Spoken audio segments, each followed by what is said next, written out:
नमस्कार। मीरा भाईंदर सार्वजनिक गणेशोत्सव समन्वय समिती आणि केशवसृष्टी संस्था स्तंभ संस्था यांच्या माध्यमातून गणेशोत्सवाच्या दरम्यान एक स्तुत्य उपक्रम आम्ही घेऊन येतोय। या उपक्रमाच्या माध्यमातून जे निर्माल्य म्हणजे हार फुलं जे गणेशोत्सव मंडपामध्ये जमा होतात ते दर 2 दिवसांनी आमच्या संस्था त्या मंडपातून ते निर्माल्य उचलणार आहेत आणि त्या निर्माल्यावर प्रक्रिया होऊन एक खत निर्मितीचा प्रकल्प आहे।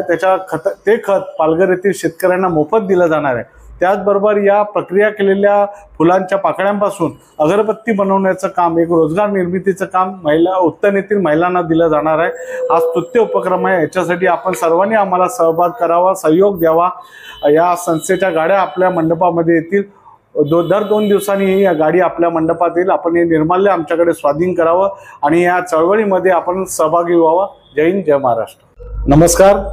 मीरा भाईंदर सार्वजनिक गणेशोत्सव समन्वय समिति और स्तंभ संस्था और केशवसृष्टि संस्था की ओर से गणेशोत्सव के दरमियान एक उपक्रम की शुरुआत हम करने जा रहे हैं, जिसमें हर मंडप में जो भगवान जी की पूजा अर्चा करने के बाद जो हार फूल बस्ते जो निर्माल्य वो हम लोग कलेक्ट करेंगे। उसके ऊपर प्रक्रिया करके खत निर्मित की जाएगी और वो खत पालघर के जिला के किसानों को मुफ्त दिया जाएगा। उसी के साथ ये जो हार फूल है इनके साथ प्रक्रिया करके अगरबत्ती बनाने का काम किया जाएगा। उससे उत्तन की महिलाओं को रोजगार मिलेगा और ऐसा योजना हम लोग इस संस्था के माध्यम से लाए।